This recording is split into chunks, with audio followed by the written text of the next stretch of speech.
Donald Trump is threatening to wipe out Iran's, quote, whole civilization if the country doesn't agree to reopen the Strait of Hormuz within hours. Iranians have been forming human chains around key infrastructure. The president has threatened to obliterate. Let's go live to Reed Butler in Los Angeles. Reed, the deadline set by Trump is now just 3 hours away.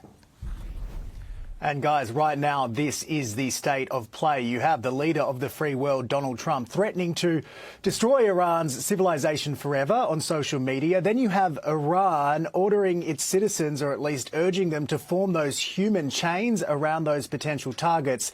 And then you've got the middleman in all of this, Pakistan, which has been trying to negotiate a peace deal between the US and Iran, begging the US president to extend his deadline by 2 weeks. The reality is no one knows what is going to happen later this morning except for the US president. Among those hoping and praying for the best is the American-born Pope, Pope Leo. This is what he had to say a short time ago. We have a worldwide economic crisis, energy crisis, situation in the Middle East of great instability, which is only provoking more hatred throughout the world.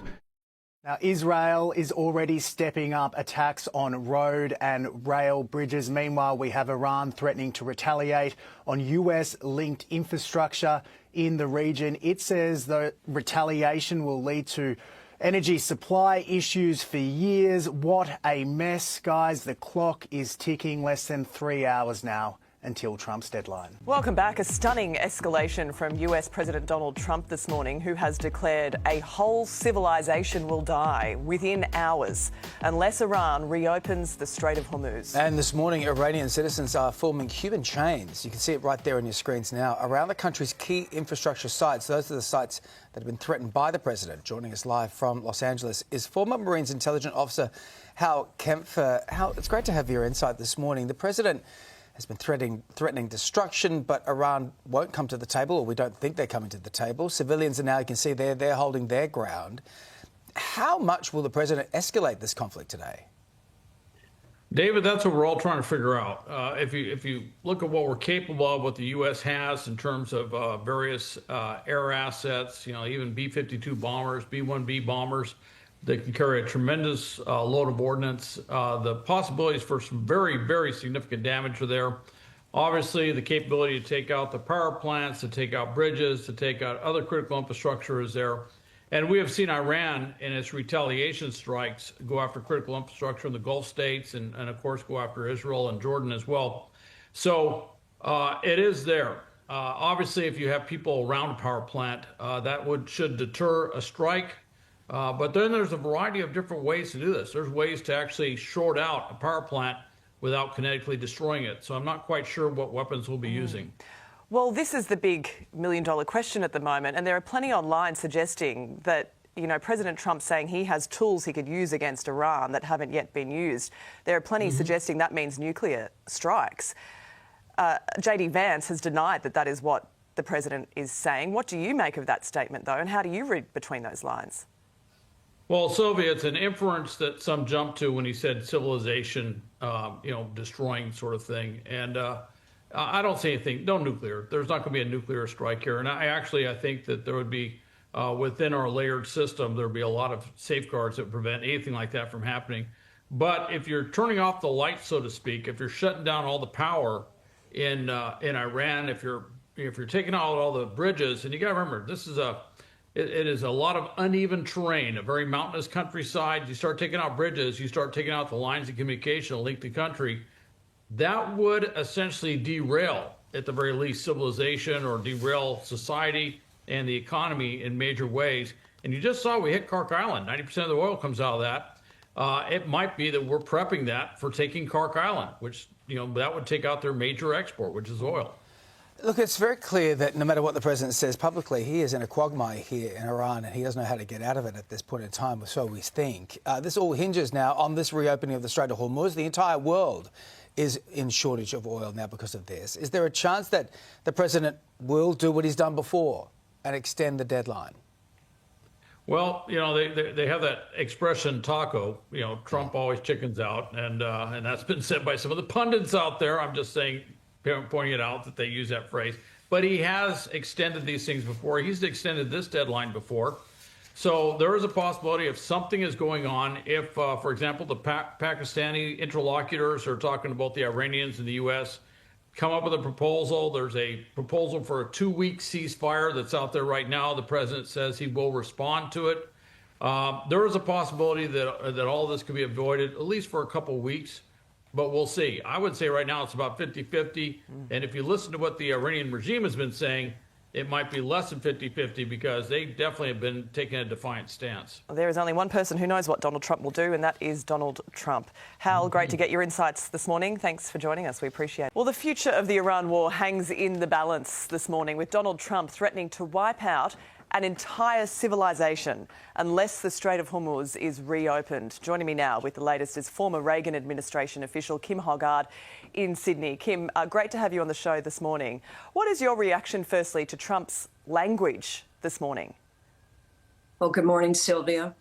Well, just when we thought the president's rhetoric couldn't get any worse after his profanity-laden post from yesterday demanding that Iran open the Strait of Hormuz with some colorful language inserted, he has doubled down with this tweet or True Social post that has occurred earlier today, in which he has called for an entire civilization dying if they don't act, and that they would never come back.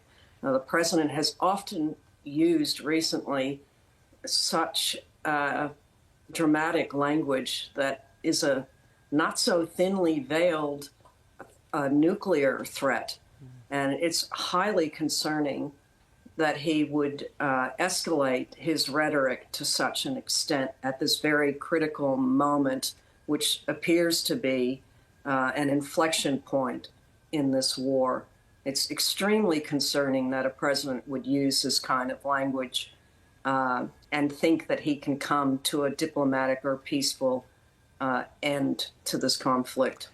Well, this is the question. I suppose there are many around the world this morning suggesting he's not fit for office with that kind of language being used.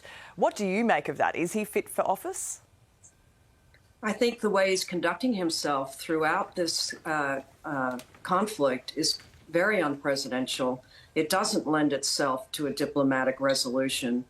It doesn't meet the standards that Americans should expect from a president, and certainly it endangers the military, who are, by all accounts, are very successful in all of the incursions and invasions that the president has asked them to do during this second term of office. He's dropped bombs in Africa. He's captured the leader of Venezuela. And he has successfully done an extraordinary operation last year in Iran, attacking their nuclear sites. So I think he's totally emboldened by the military successes. He's influenced by the Israeli government and Benjamin Netanyahu, that this is their moment to achieve regime change in Iran. He seems to be boxing himself into a corner with the threats that he's using continually and escalating them to such an extent. It's putting more pressure on himself in finding a resolution to the conflict and achieving the opening of the strait. So it's very unpresidential. It's not. It doesn't meet the standards of America or America's military. Well, the next couple of hours will be absolutely critical, Kim. We appreciate your insights this morning. Thanks for joining us. President Donald Trump has delivered a final warning to Iran this morning, threatening a whole civilization will die if a deal to reopen the Strait of Hormuz isn't reached. Joining us to discuss today's headlines is National Leader Matt Canavan and Senior Political Correspondent at the SMH and The Age, Paul Sakal. Matt, I'll go to you first. I mean, we've seen an escalation in the rhetoric from the president. Now he's basically hinting at genocide here. Is this all talk? Is this the art of the deal?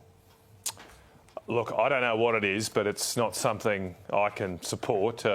we all feel like prisoners in a way, trapped here on this in this bad movie. I hope it all ends. I didn't want it to start in the first place, but this kind of rhetoric has no place. And look, the US is a great friend and ally, but as a friend and ally, I think we need to tell them straight here that this is not the kind of way we would conduct ourselves in these kind of conflicts. We, of course, want to see the nuclear materials in Iran destroyed. We want to see them unable to threaten peaceful countries in that region, including our friends. But this is a step too far, and I think most reasonable people can see that.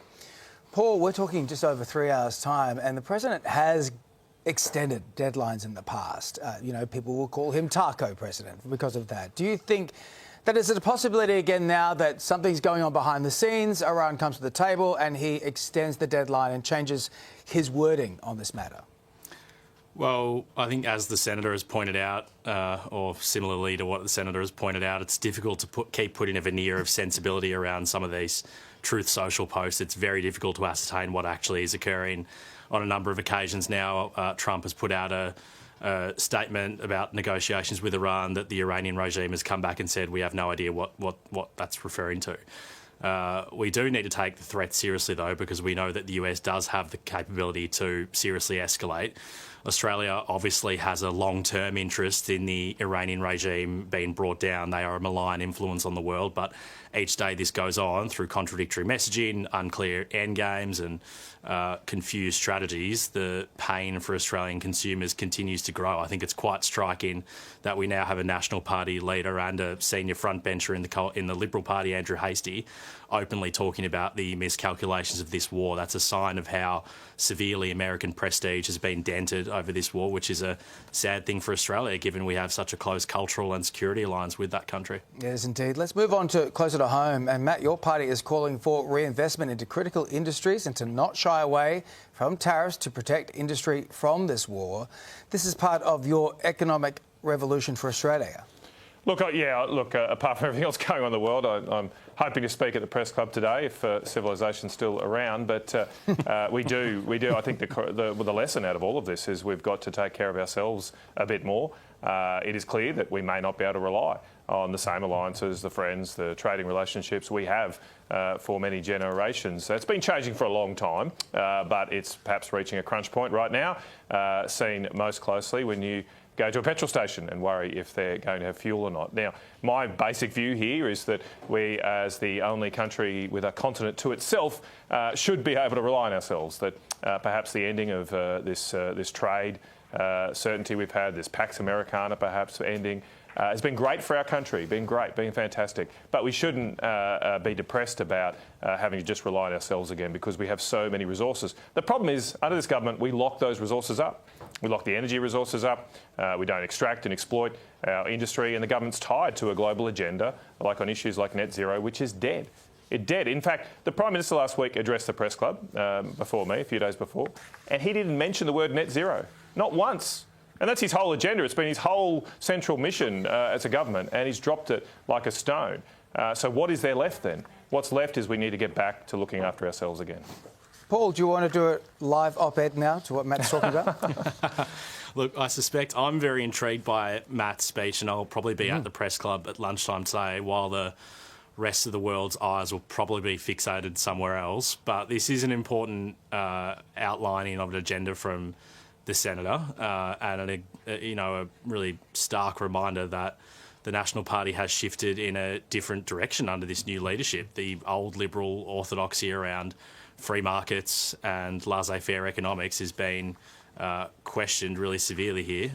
Let's see how voters react to this speech. There's a lot of very contentious elements and a lot of ideas that some critics would say are airy-fairy, but there's an agenda and it will be debated and it's compelling. We are living in changing times indeed. Matt, good luck today if we get there. We appreciate your time, both of you, this morning. SJ.